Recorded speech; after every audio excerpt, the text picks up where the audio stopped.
નમસ્તે મિત્રો, રાધે રાધે, જય શ્રી કૃષ્ણ મિત્રો. કોઈ એટલી હદ સુધી જઈ શકે છે? તો મિત્રો તમને નમ્ર વિનંતી છે કે વાર્તા છેલ્લે સુધી સાંભળવા.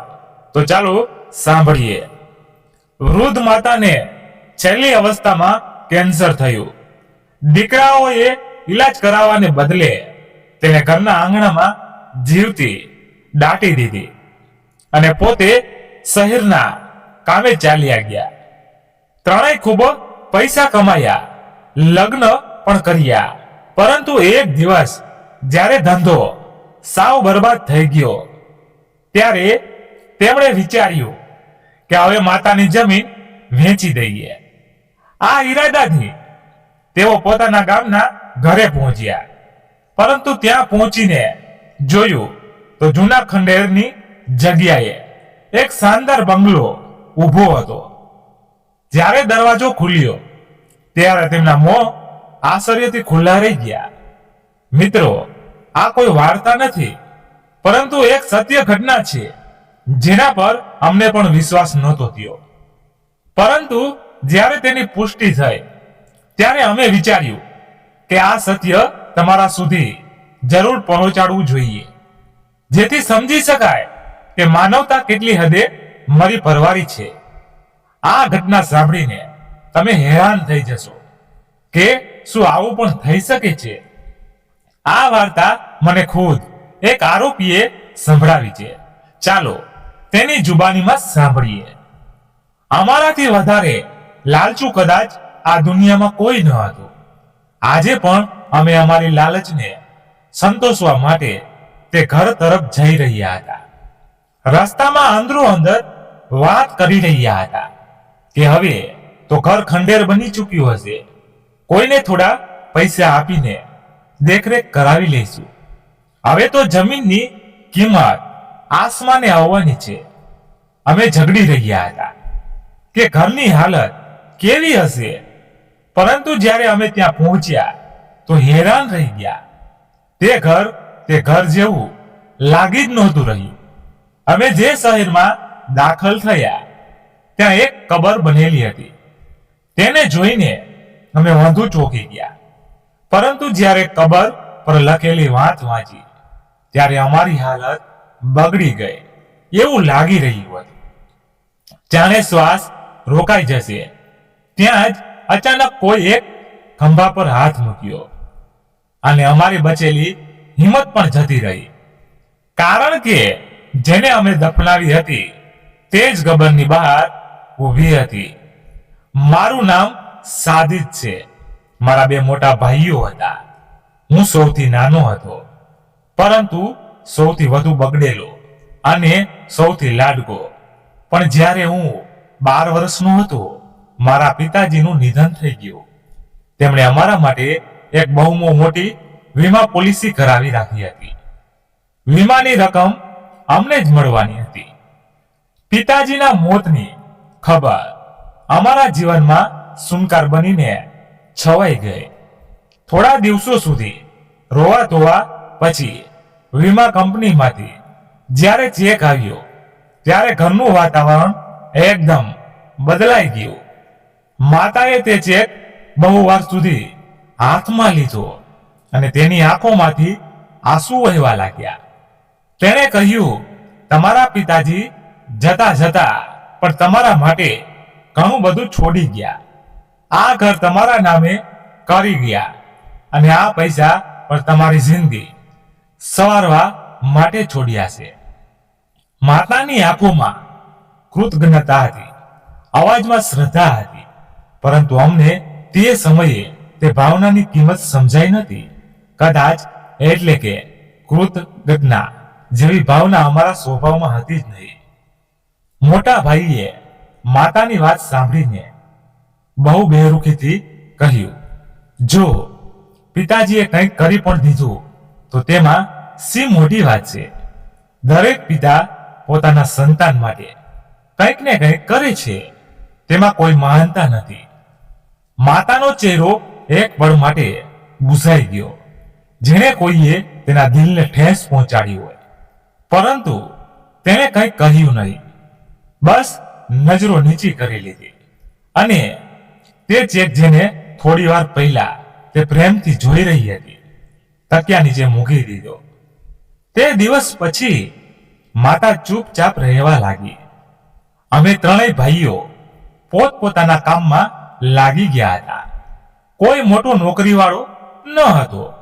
બસ થોડો ઘણો વેપાર કરતા હતા, જેનાથી ગુજરાન ચાલી જતું હતું.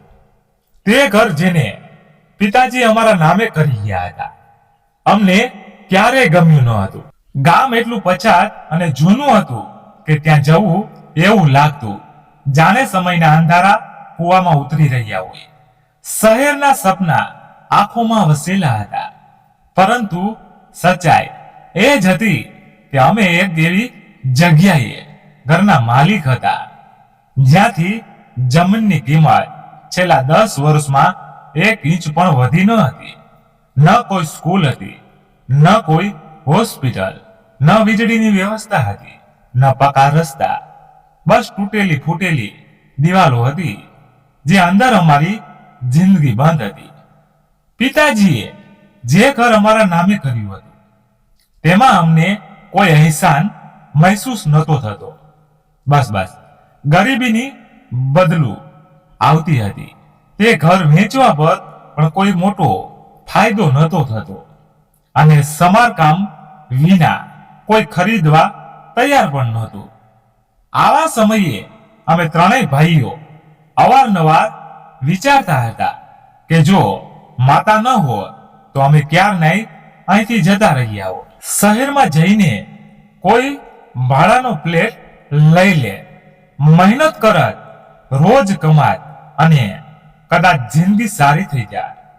પરંતુ સમસ્યા એ હતી કે માતાને અહીં એકલી છોડવાનો વિચાર કોઈને પણ સારો નહોતો લાગતો. તે બીમાર જરૂર હતી, પણ એટલી નહીં કે પથારીવશ થઈ જાય. તે ઘરનું દરેક કામ ચીવટપૂર્વક કરતી હતી. દરેક સમયે રસોડામાં કંઈક ને કંઈક બનાવતી રહેતી અને ક્યારેક જૂના સંદૂકોમાંથી પિતાજીની વસ્તુઓ કાઢીને આંખોમાં આંસુ લાવી દેતી. આવા જ એક દિવસે માતાની તબિયત થોડી વધુ બગડી ગઈ.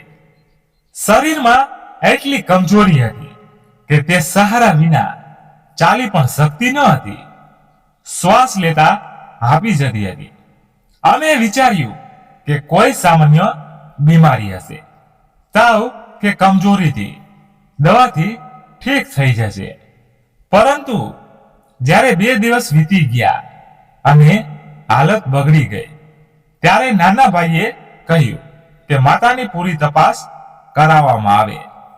તેમને શહેરની હોસ્પિટલ લઈ જવામાં આવ્યા. ડોક્ટરે પૂરી તપાસ પછી અમને એક અલગ રૂમમાં બોલાવ્યા અને જે જણાવ્યું તેનાથી અમારા પગ નીચેથી જમીન સરકી ગઈ. માતાને કેન્સર હતું અને તે પણ એ અવસ્થામાં જ્યાં ઈલાજ મોંઘો હતો અને સમય બહુ ઓછો. ડોક્ટરોએ કહ્યું કે જો ઈલાજ શરૂ ન કરવામાં આવ્યો તો માતા કદાચ 6 મહિના પણ જીવી ન શકે અને જો પૂરો ઈલાજ કરાવવો હોય તો ઓછામાં ઓછા ₹90 લાખ લાગશે. અમે ત્રણેય ભાઈઓ એકબીજાનું મોં જોવા લાગ્યા, જાણે અમે આટલી મોટી રકમનું ક્યારેય સપનું પણ ન જોયું હોય. અમે વિચાર્યું કે શું ₹90 લાખ એક એવી સ્ત્રી પર ખર્ચ કરવા યોગ્ય છે જેણે પોતાની જિંદગીનો મોટો ભાગ વિતાવી દીધો છે. અમારામાંથી કોઈની પાસે આટલી રકમ ન હતી. વીમામાંથી જે પૈસા મળ્યા હતા તે પણ લગભગ ₹40 લાખ હતા અને તેમાંથી પણ થોડો ભાગ માતાની દવાઓ અને શરૂઆતની તપાસમાં ખર્ચાઈ ચૂક્યા હતા. દવાની શરૂઆતની માત્રાઓ અને પરીક્ષણો પર જ ₹25,000 ખર્ચાઈ ચૂક્યા હતા. જ્યારે અમે આ હાલત જોઈ તો એક સુનકાર છવાઈ ગયો. હજુ તો શરૂઆત છે, આગળ શું થશે? નાના ભાઈએ કહ્યું કે જો આપણે ત્રણેય મળીને કોઈ મોટું પગલું ભરીએ તો કદાચ કંઈક થઈ શકે. પરંતુ મોટા ભાઈની વિચારસરણી કંઈક અલગ હતી. તેણે કહ્યું, સફળતા હંમેશા મોટી કુરબાની માંગે છે. જો આપણે કંઈક બનવું હોય તો બલિદાન આપવું પડશે. પણ શેનું અને કોનું બલિદાન? આ વાત અધૂરી જ રહી ગઈ. અસલમાં વાત એ હતી કે મોટા ભાઈના દિલમાં પહેલાથી જ શહેર વસી ચૂક્યું હતું. ત્યાં એક છોકરીને પસંદ કરવા લાગ્યો હતો અને તેના સપનામાં એક નવું ઘર, નવી જિંદગી હતી. તેના ખ્યાલોમાં હવે માતા એક અડચણ બની ચૂકી હતી. એ જ માતા જેને બાળપણમાં તેનો હાથ પકડ્યો હતો, હવે તેને બોજ લાગવા માંડી હતી. એક એવો બોજ જેને ઉતાર્યા વિના તે આગળ વધી શકતો નહોતો.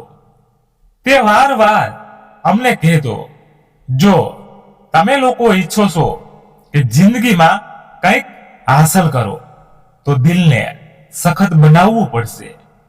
ભાવનાઓની જગ્યાએ બુદ્ધિને સ્થાન આપવું પડશે. નહીતર આખી જિંદગી આ જૂના તૂટેલા ફૂટેલા ઘર અને બીમાર માતા સાથે રડતા રહેશો. શરૂમાં તેની વાતો અજીબ લાગતી હતી. કોઈ સામાન્ય માણસ આવી વાતો કેવી રીતે કરી શકે? પરંતુ જ્યારે તેણે વારવાર એ જ વાત દોહરાવી અને અમે માતાને દર્દમાં તડપતા જોયા, ત્યારે ક્યાંક ને ક્યાંક દિલના ખૂણામાં આ વિચાર ઉઠવા લાગ્યો કે કદાચ તે સાચું કહી રહ્યો છે. કદાચ અમે માતાને મુસીબતમાંથી છુટકારો અપાવી રહ્યા હોઈશું. કદાચ તેમને શાંતિ મળી જશે. કદાચ અમે પણ એક નવી જિંદગીની શરૂ કરી શકીશું. એક રાત્રે મોટા ભાઈએ એ બધાને ભેગા કર્યા અને કહ્યું, હવે બધું સહન નથી થઈ રહ્યું. ન માતાની હાલત જોવાતી નથી, ન આપણી લાચારી. આ જિંદગી બસ એક રાહ છે, એક એવી મોતની જે આવતી જ નથી. તેણે કહ્યું, આપણે માતાને એક શાંત મોત આપી દેવી જોઈએ. આમ પણ તે કેન્સરની છેલ્લી અવસ્થામાં છે. 3-4 મહિનામાં તડપીને મરી જશે. પરંતુ આ દરમિયાન આપણી જિંદગી બરબાદ થઈ જશે. વેપાર બંધ થઈ જશે. શહેરમાં જવાનું સપનું તૂટી જશે. તો સારું એ જ છે કે તે પહેલા તે ખુદ ચાલી જાય. આપણે તેમને વિદાય કરી દઈએ. તેથી તેમને પણ રાહત મળે અને આપણને પણ. વચલા ભાઈએ પહેલા તો ખચકાટ બતાવ્યો, પરંતુ પછી તેણે પણ હા પાડી દીધી. મારા દિલમાં એક અજીબ બેચેની હતી. મેં કહ્યું, ના, આવું નહીં કરીએ. આ ખોટું છે, બહુ મોટું પાપ છે. પરંતુ મારું સ્વાદ એટલો દૃઢ ન હતો કે તેમના ઈરાદાઓને રોકી શકે. મોટા ભાઈએ કહ્યું, તું ભાવુક થઈ રહ્યો છે. આ સમયે ભાવના બતાવવાનું નથી. જ્યારે આપણે શહેરમાં પહોંચીશું, બધું ભૂલી જઈશું. પછી ન આ ઘર યાદ આવશે, ન માતા. તે દિવસે બપોરે માતા છત પર કપડાં સુકાવા ગઈ હતી. હું નીચે હતો. વચલોભાઈ વાસણ ધોઈ રહ્યો હતો અને મોટો ભાઈ માતાની પાછળ છત પર ગયો. ખબર નહીં શું થયું. થોડી વાર પછી એક જોરદાર અવાજ આવ્યો. હું દોડીને બહાર નીકળ્યો. માતા જમીન પર બેહોશ પડી હતી. ચહેરો ઘાયલ હતો, શરીર શાંત. હું ચીસો પાડ્યો, માતાને શું થઈ ગયું? કેવી રીતે પડી ગઈ? મોટા ભાઈ હાંફતા બોલ્યો, ખબર નહીં, કદાચ પગ લપસી ગયો. હું નજીક ગયો. માતાની નાડી જોઈ બહુ હળવો શ્વાસ ચાલી રહ્યો હતો. મેં કહ્યું, માતાજી જીવતી છે, જલ્દી ચાલો હોસ્પિટલ લઈ જઈએ. પરંતુ મોટો ભાઈ ચીસો પાડ્યો, હોસ્પિટલ જઈને શું કરીશું? ડોક્ટરે પણ એ જ કહ્યું કે હવે કંઈ થઈ શકે તેમ નથી. મૃત્યુ નજીક છે. બસ એને શાંતિથી જવા દો. ચૂપચાપ એનો અંત કરી દો. મોટા ભાઈએ પણ માથું હલાવ્યું જાણે બધું પહેલેથી જ નક્કી હોય. હું ચૂપ રહ્યો, જાણે મારી જીભ ગુમ થઈ ગઈ હોય, જાણે મારા શરીરમાંથી જીવ નીકળી ગયો. એ માતા જેમના સ્પર્શથી અમે મોટા થયા, જેમની દુઆઓથી અમે બાળકો બની રહ્યા, હવે તેમને દફનાવવાની તૈયારી થઈ રહી હતી. મોટા ભાઈએ કહ્યું, જો સંબંધીઓને બોલાવ્યા તો વાત ફેલાઈ જશે, ખર્ચો અલગ થશે અને લોકોની વાતો અલગથી સાંભળવી પડશે. અને પછી માતાની તો આ ઈચ્છા પણ હતી કે તેમને એ જ ઘરમાં દફનાવવામાં આવે જ્યાં તેમના પતિએ તેમના માટે છત બનાવી હતી.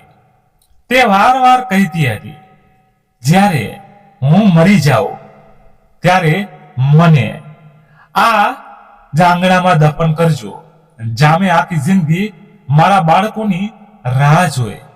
અમે એકબીજા તરફ થોડી વાર જોયું, પછી આંગણાના એક ખૂણાને પસંદ કર્યો અને કબર ખોદવાનું શરૂ કર્યું.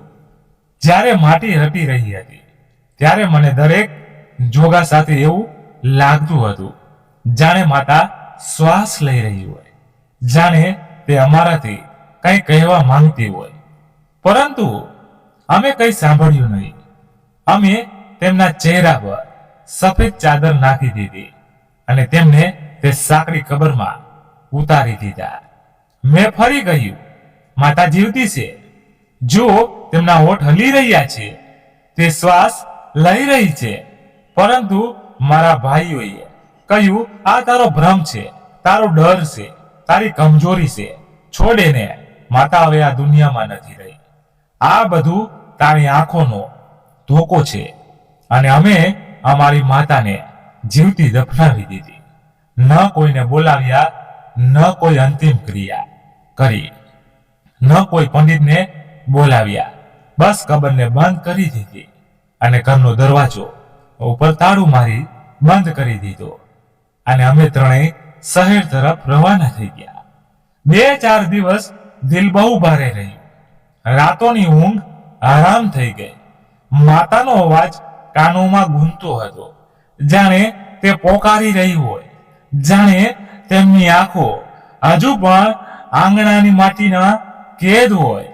પરંતુ જ્યારે શહેરની ચમક દમક જોઈ, ત્યાંની રોશનીમાં પોતાના સપનાઓને હકીકત બનતા જોયા, ત્યારે તે બહુ જ હળવો થવા લાગ્યો. તે દર્દ ઝાંખું પડવા લાગ્યું. તે કબર હવે યાદમાંથી ભૂસાવવા લાગી. કદાચ આ દુનિયા છે, અહીં સંબંધો યાદોથી નથી ચાલતા અને જીવતા લોકો મૃતકોને બહુ જલ્દી ભૂલી જાય છે. જ્યારે મોટા ભાઈએ પહેલીવાર શહેરની એક છોકરીની વાત કરી હતી, ત્યારે અમને અંદાજો ન હતો કે તે માત્ર એક છોકરી નહીં, પરંતુ એક પૂરા યોજનાબંધ યુદ્ધની વાત કરી રહી હોય. તે છોકરી એક અમીર પરિવારમાંથી હતી. સુંદર, આકર્ષક અને વ્યવહારમાં રાજકુમારીઓ જેવી. તે એકલી ન હતી, તેની 2 બહેનો પણ હતી, જે રૂપ અને ગુણોમાં કોઈથી ઓછી નહોતી. તે ત્રણેય બહેનોના પિતા એક મોટા વેપારી હતા, જે મોટા ભાગે દેશની બહાર રહેતા હતા. તેમની માતાનું ઘણા વર્ષો પહેલા નિધન થઈ ચૂક્યું હતું. હવે તે ત્રણેય બહેનો એક મોટા ઘરમાં રહેતી હતી, જ્યાં નોકર ચાકરોની અવર જવર રહેતી હતી. જ્યારે અમને ખબર પડી કે ભાઈનો તે બહેનો સાથે મેળાપ છે, તો પહેલા તો અમે હેરાન થયા, પરંતુ પછી હાલત એવી બદલાઈ કે અમે પણ એ જ રસ્તે ચાલી નીકળ્યા. ભાઈએ સૌથી મોટી બહેન સાથે લગ્ન કર્યા અને થોડા જ મહિનામાં અમે બંને નાના ભાઈઓએ પણ બાકીની 2 બહેનો સાથે લગ્ન કરી દીધા. લગ્ન ચૂપચાપ થયા, પરંતુ અમને કોઈ આપતી નહોતી, કારણ કે આ લગ્ન અમારા માટે કાયદાનો સોદો બની રહ્યા હતા. તેમણે પૈસાથી અમને અમારો પહેલો વેપાર શરૂ કર્યો. એક નાની કપડાની દુકાન. અમે ત્રણેય ભાઈઓએ મળીને મહેનત કરી. અમારી પત્નીઓ ઘરેલું હતી, પરંતુ સૌમ્યતા અને સુંદરતાથી મન મોહી લેતી હતી. થોડા જ સમયમાં વેપાર ગતિ પકડી લીધી. અમે બીજી દુકાન લીધી, પછી એક નાનું ગોદામ બનાવ્યું, પછી થોડા મિત્રો સાથે મળીને જથ્થાબંધ વેપાર શરૂ કરી દીધો. અને જોત જોતામાં 1.5 વર્ષની અંદર અમે એવા લોકો બની ગયા જેમની પાસે ઘર હતું, ગાડી હતી, દુકાનો હતી અને પૈસા પણ. અમે હેરાન હતા કે ગામમાં રહીને અમે આટલા વર્ષો સુધી કેમ એમ સંઘર્ષ કરતા રહ્યા, જાણે કોઈ પડછાયો હતો જેને અમને બાંધી રાખ્યા હતા, જાણે કોઈ અડચણ હતી. પરંતુ જેવો અમે ગામ છોડ્યું, જેવો માતાનો બોજ ઉતાર્યો, બધું સારું થવા લાગ્યું. જાણે કિસ્મતે અમને ગળે લગાવી લીધું હોય. શહેરની જિંદગી રંગીન હતી, સ્ત્રીઓ સુંદર હતી, દરરોજ નવા કપડા, નવું ખાવાનું, જિંદગીનો ઢંગ આસાન થતો ગયો. અહીં સુધી કે અમને યાદ પણ ન રહ્યું કે માતાની કબર ક્યાં હતી અને છેલ્લી વાર તેની યાદ ક્યારે આવી હતી. પરંતુ સમય એક સરખો નથી રહેતો. જે ઘરમાં અમે રહેવાનું શરૂ કર્યું હતું તે કોઈ મહેલ જેવું હતું, પરંતુ એક દિવસ અચાનક ન્યાય થયો કે તે ઘર સ્ત્રીઓનું પોતાનું નહીં, પરંતુ તેમના કોઈ સંબંધીનું છે, જે હવે પાછો આવી રહ્યો છે અને અમારે તરત જ ખાલી કરવું પડશે. પહેલા તો અમને યકીન ન થયું, પરંતુ જ્યારે કાનૂની નોટિસ મળી ત્યારે અમે નિરાશ થઈને તે ઘર છોડીને એક નાના ફ્લેટમાં આવી ગયા. 3 પત્નીઓ, 3 પરિવારો અને એક નાનકડો ફ્લેટ, જ્યાં શ્વાસ લેવો પણ મુશ્કેલ લાગવા માંડ્યો. તે બધી સુવિધાઓ જે પહેલા અમારી પાસે હતી તે હવે એક એક કરીને અમારાથી છીનવાઈ જવા લાગી. પછી એવું લાગ્યું જાણે બદકિસ્મતીએ અમારો પીછો પકડી લીધો હોય. ધંધામાં અચાનક ઘટાડો આવવા લાગ્યો. ગઈકાલ સુધી જે ગોદામ નફો આપતું હતું તે હવે નુકસાન આપવા લાગ્યું. તે દુકાનો જ્યાં રોનક રહેતી હતી તે હવે ખાલી પડી રહેતી. ગ્રાહકો આવતા પણ તો અમારામાંથી કોઈ તેમની સાથે વાત કરવાના મૂડમાં ન હતું. 3 ભાઈઓનો એક જ ધંધો હતો. દરેક વાત પર દલીલ થતી. કોઈ કંઈ કહે તો બીજું તેના વિરુદ્ધમાં થઈ જતો. કોઈને સલાહ આપવા માંગો તો તે ટૂણું બનીને પાછી આવતી. દિવસે દિવસે ઝઘડા વધવા લાગ્યા. પહેલા અવાજ ઊંચો થયો, પછી દરવાજા બંધ થવા લાગ્યા. આ રીતે તે 3 બહેનો વચ્ચે પણ સમય સાથે અંતર વધવા લાગ્યું. કોઈ કહેતું કે બીજીએ સાસરિયાઓ સાથે વધુ મેળાપ વધારી દીધો છે. કોઈ કહેતું કે પતિના કહેવા પર પોતાના જ લોહીથી દૂર થઈ ગઈ છે. અને આમ પણ તેમના વચ્ચે તણાવ આવતો ગયો. અમે 3 ભાઈઓ પણ તેમની જેમ એકબીજાથી દૂર થતા ગયા. ઘરનું વાતાવરણ બગડી ગયું. પત્નીઓની અંદરો અંદર વાતચીત બંધ થઈ ગઈ. અમારી વાતચીત પણ કડવાશનો શિકાર બનવા લાગી. ધંધો જે પહેલા અમને જોડી રાખતો હતો તે હવે અમને એકબીજાથી દૂર કરી રહ્યો હતો. એવું લાગવા માંડ્યું જાણે અમારી ચારેય બાજુની દિવાલો સંકોચાઈ રહી હોય. ફ્લેટની છત નીચે આવતી લાગતી હતી. દિવાલો વાતો સાંભળવા લાગી હતી. પત્નીઓની જીભમાં નોકઝોક આવવા લાગી હતી. ભાઈઓની આંખોમાં અજાણ્યાપણું આવવા લાગ્યું હતું. દિલની અંદર એવો બોજ બેસી ગયો હતો જેને કોઈને બતાવી શકાતો ન હતો. ક્યારેક રાત્રે ઊંઘ ઉડી જતી તો માતાની તે છેલ્લી ઝલક યાદ આવતી, જ્યારે તે શ્વાસ લઈ રહી હતી અને મેં કહ્યું હતું કે તે જીવતી છે, પરંતુ મારા ભાઈઓએ કહ્યું કે તે શ્વાસો બસ થોડી પડોના મહેમાન છે, તેમને મરવું નક્કી છે, એટલે તકલીફ ઓછી કરી દો.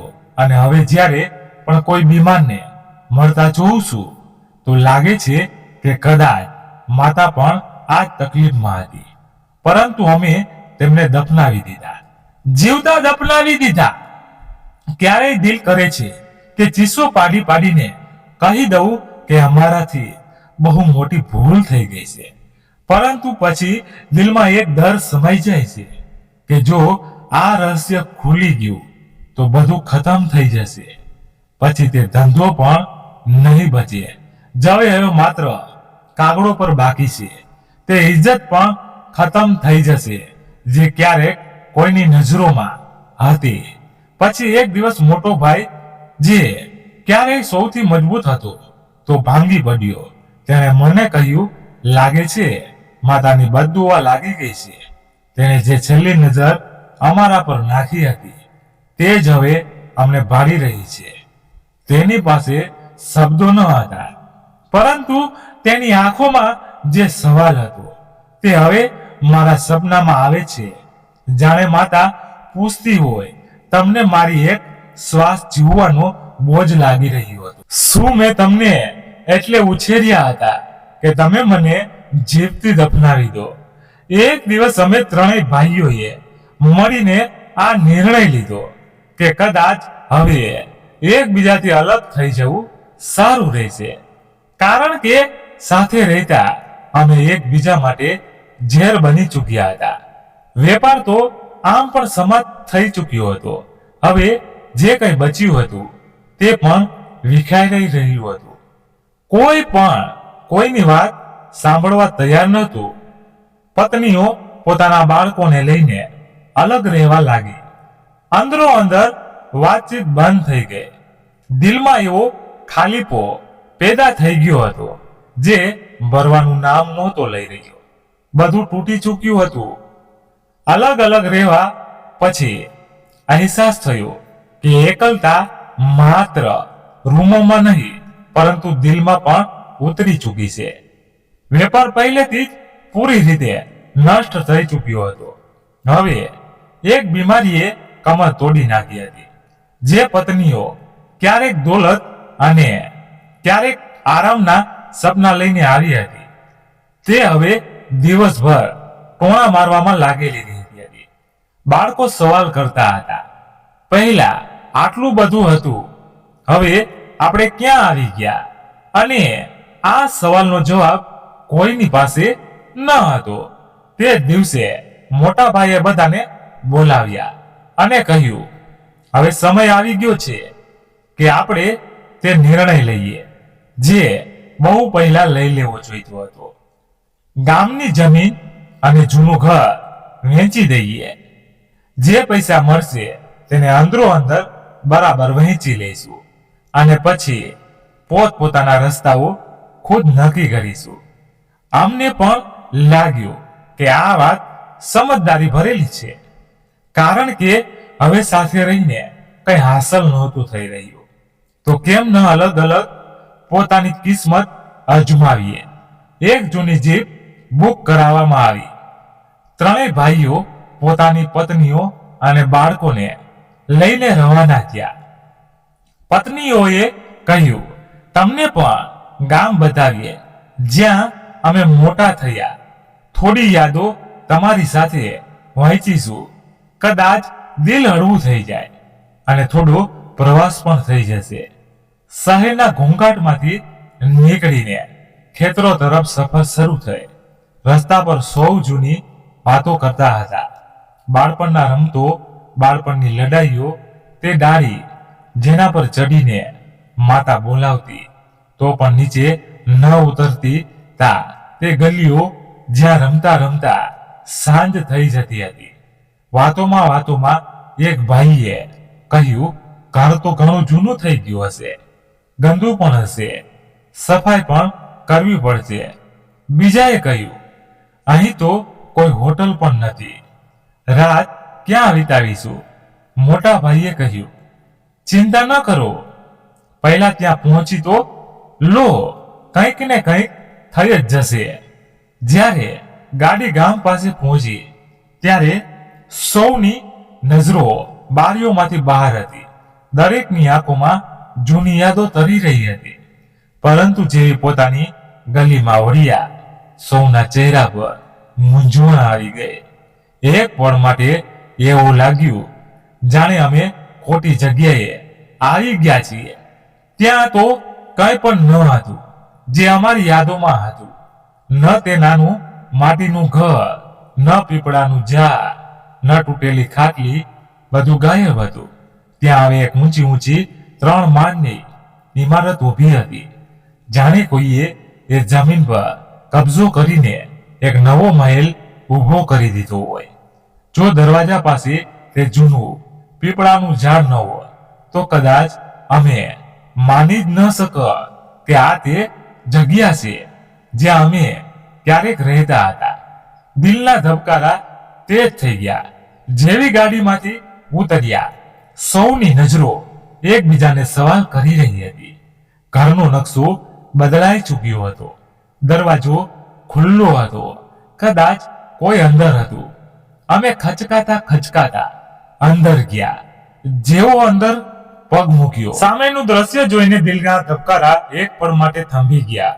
ત્યાં એક કબર બનેલી હતી અને તે પણ આરસ પહાણીની. તેના પર જે શબ્દો કોતરેલા હતા તેને વાંચીને અમારા પગ લથડી ગયા. લખ્યું હતું, અહીં હું નહીં, મારા 3 દીકરાઓ દફન છે. આ શબ્દો એવા હતા જેને કોઈએ અમારા દિલની અંદરની ચીસને પથ્થર પર કોતરી દીધી હોય. પણ ભરમાં સૌ જડ થઈ ગયા હતા. આંખો સૂની પડી ગઈ. અવાજો બંધ થઈ ગયા. શ્વાસો થંભી ગયા. સમજાતું નહોતું કે આ બધું શું થઈ રહ્યું છે. માતાની તે કબર જેને અમે ક્યારેય બનાવી જ નહોતી, આજે ન માત્ર મોજૂદ હતી પરંતુ જાણે બોલી રહી હતી. અમારા વિરુદ્ધ ગવાહી આપી રહી હતી. અમારા પર આરોપ લગાવી રહી હતી. અમારી બેરુખીની દાસ્તાન બની ગઈ હતી. અમે દિવાલોને જોઈ રહ્યા હતા, જમીનને ઘૂરી રહ્યા હતા, એકબીજાને પૂછી રહ્યા હતા, શું આ સપનું છે? તે જ સમયે મોટા ભાઈના ખંભા પર કોઈએ હાથ મૂક્યો. જેવો તેણે પાછું વળીને જોયું તો તેના ચહેરા પરથી જીવનનો રંગ ઉડી ગયો. બચેલી હિંમત પણ જતી રહી. અમે સૌ હેરાનીથી તેને જોઈ રહ્યા હતા કે તે કોને જોઈ રહ્યો છે. પરંતુ તેના ચહેરા પર ડર અને હેરાનીની મિશ્રિત છાયાઓ બનાવી રહી હતી. કે જે થવાનું છે તે અમારી વિચારસરણી કરતા ક્યાંક વધુ મોટું છે. હવે આગલી વાત ત્યારે શરૂ થઈ જ્યારે અમે તે વ્યક્તિ તરફ જોયું જે મોટા ભાઈના ખંભા પર હાથ રાખીને ઊભો હતો. તે કોઈ બીજું નહીં પરંતુ અમારી માતાનો દીકરો ઈશાન હતો, જેના વિશે અમને બસ એટલી જ ખબર હતું કે માતાના પહેલા લગ્ન થયા હતા અને તે વિધવા થયા પછી અમારા પિતા સાથે પરણી હતી. શાન તેમનો પહેલો દીકરો હતો, પરંતુ બાળપણમાં જ માતાના સાસરિયાઓએ જબરદસ્તી તેને માતાથી છીનવી લીધો હતો અને તે ત્યાં જ ઉછેર્યો અને પછી ક્યાંક ગુમ થઈ ગયો હતો. અમે ક્યારેય આ વિશે વિસ્તારથી જાણવાની કોશિશ કરી નથી, કારણ કે માતાએ પણ આ દુઃખને છુપાવવાની ભરપૂર કોશિશ કરી હતી અને અમને પણ ક્યારેય એ અહેસાસ નહોતો કરાવ્યો કે આ વાત પાછળ કોઈ ઊંડું દર્દ કે સચ્ચાઈ હોઈ શકે છે. અમે એ જ વિચારીને અમારા મનને સમજાવી લીધું હતું કે ઈશાનની વાર્તા બસ એક અધૂરી યાદ છે, એક ભલી વિસરાયેલી દાસ્તાન. પરંતુ આજે તે અધૂરી વાર્તા સત્ય બનીને અમારી સામે ઊભી હતી. ઈશાને આત્મવિશ્વાસથી મોટા ભાઈ તરફ જોયું અને કહ્યું, હા, આ તે જમીન છે જ્યાં મારો જન્મ થયો હતો અને જેને તમે લોકોએ મારી માતા સહિત જમીનમાં દફનાવી દીધી. તમે લોકોએ માત્ર જમીન પર જ કબજો નહોતો કર્યો, પરંતુ એક માતાના શ્વાસોને પણ કચડી નાખ્યા. પરંતુ પ્રકૃતિએ તમારી બેરુખીનો જવાબ મારા હાથોથી આપવાનું નક્કી કર્યું હતું. મોટા ભાઈએ જેવો તેનો મજાક ઉડાવતા ગયું, તું છે જેને અમારી જમીન પર કબજો કર્યો અને અમારી માતાની કબર પર આ ખોટી ઇમારત લગાવી દીધી. ઈશાને ગંભીરતાથી જવાબ આવ્યો, આ કોઈ જૂઠ નથી, આ તે સચ્ચાઈ છે જે તમે લોકોએ છુપાવી હતી અને જેને મેં પથ્થર પર કોતરી દીધી, જેથી દુનિયા જુએ છે કે જ્યારે લોહીના સંબંધો બેરહેમ થઈ જાય ત્યારે માટી કેવી રીતે ચીસો પાડવા લાગે છે. તે જ ભળે પાછળથી પગલાંનો અવાજ આવ્યો અને જ્યારે અમે સૌએ પાછળ વળીને જોયું, અમારી આંખો હેરાનીથી ફાટેલી ને ફાટેલી રહી ગઈ. સામે માતા ઊભી હતી, એ જ માતા જેને અમે કેન્સરની દર્દી સમજીને જીવતી દફનાવી દીધી હતી. એ જ માતા જે અમારા હાથોમાં તડપતી રહી અને અમે તેને હોસ્પિટલ લઈ જવાને બદલે અમારા અંતકરણના કબ્રસ્તાનમાં દફનાવી દીધી.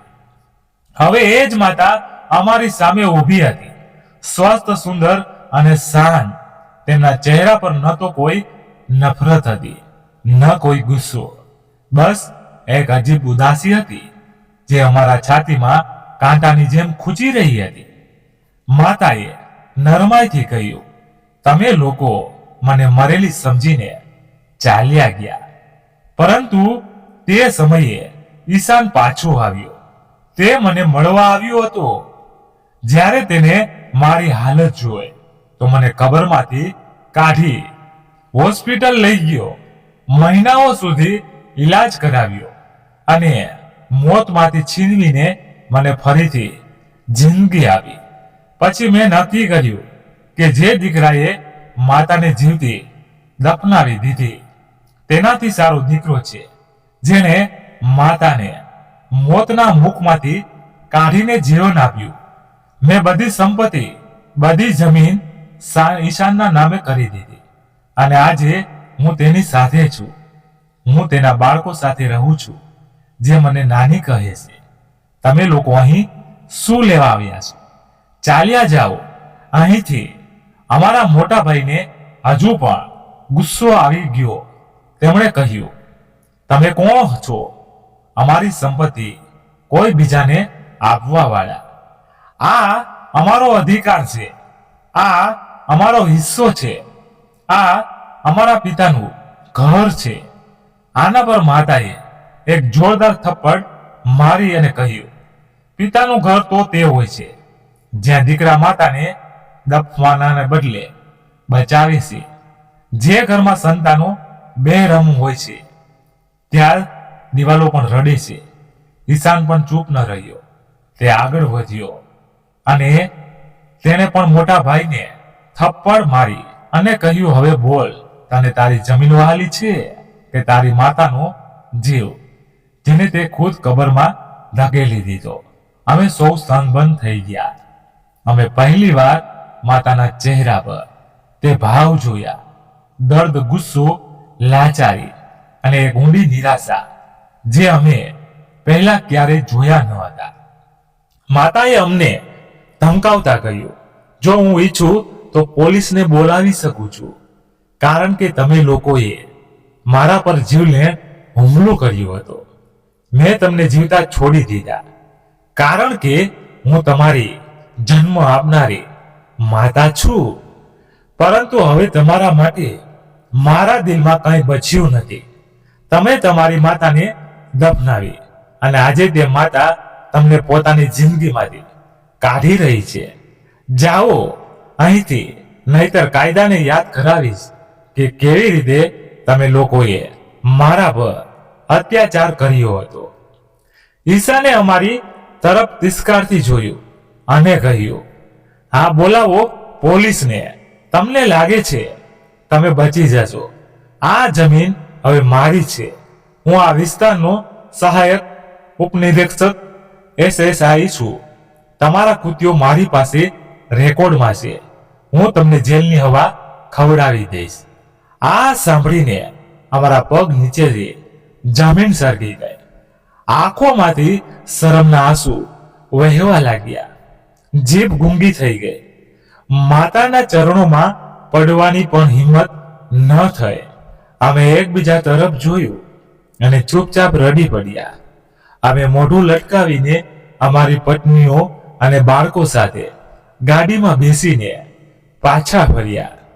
પત્નીઓ કહેતી રહી, માતાની માફી માંગો, તેમનું દિલ સીધો, તેમની પાસેથી પોતાનો અધિકાર લો. પરંતુ અમે શું બતાવીએ કે માતાના દિલમાંથી અમે ક્યારનાય નીકળી ગયા હતા. અમે શહેરમાં પાછા તો આવ્યા, પરંતુ હવે તે શહેર પર અમને અજાણ્યું લાગવા માંડ્યું. વેપાર પહેલેથી જ બરબાદ થઈ ચૂક્યો હતો. હવે મહેનત મજૂરીથી પેટ ભરવા લાગ્યા. પત્નીઓ દિવસભર ટોણા મારતી હતી.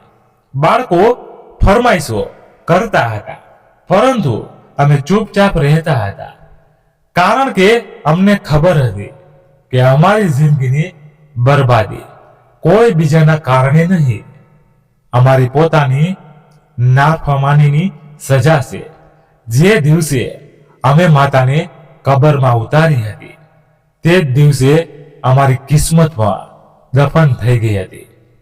જ્યાં સુધી માતાનું દિલ નહીં પીગળે, જ્યાં સુધી માતાની આંખોમાં અમારા માટે દુઆ નહીં જાય, જ્યાં સુધી માતાના હાથ અમારા માથા પર નહીં હોય, ત્યાં સુધી અમે ગમે તેટલું કમાઈ લઈએ, ઇજ્જત નહીં કમાઈ શકીએ. દિવસો વીતતા ગયા, પરંતુ દિલનો બોજ ઓછો ન થયો. ઘણીવાર દિલ ચાહ્યું કે માતાના પગમાં પડી જઈએ, પરંતુ પછી ડર લાગ્યો ક્યાંક માતા ફરીથી ધૂળકારી ન દે. આજે પણ અમે તે જ માહોલમાં એક ભાડાના નાના મકાનમાં રહીએ છીએ, કામ કરીએ છીએ, ખાઈએ છીએ, પરંતુ માત્ર આ આશામાં જીવીએ છીએ કે કદાચ ક્યારેય એક માતાનું દિલ પીગળી જાય અને તે અમને માફ કરી દે. શીખ એ છે કે દુનિયાની કોઈ દોલત માતાની દુઆથી મોટી નથી હોતી.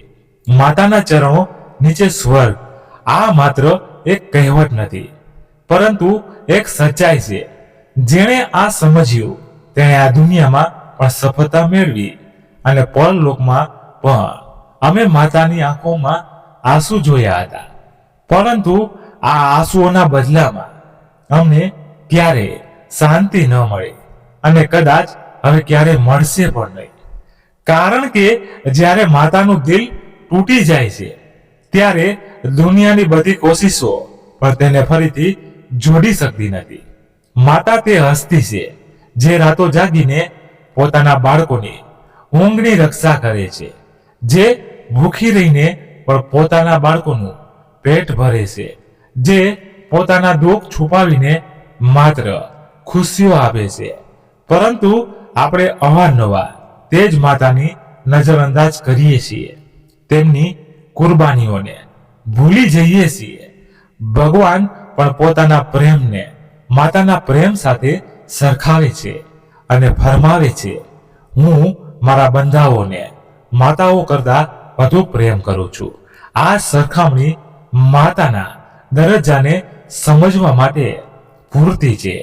અમે અમારી માતાને માત્ર એક બીમારી અને કમજોરીના કારણે મરવા માટે છોડી દીધી, માત્ર એટલે કે તે અમને બોજ લાગવા માંડી હતી. એ માતા જે દરેક મુસીબતમાં અમારી સાથે ઊભી રહી, જે અમારા માટે દુઆઓ કરતી હતી, જેના હાથોમાં બરકત હતી, તે જ માતાને અમે જીવથી દફનાવી દીધી.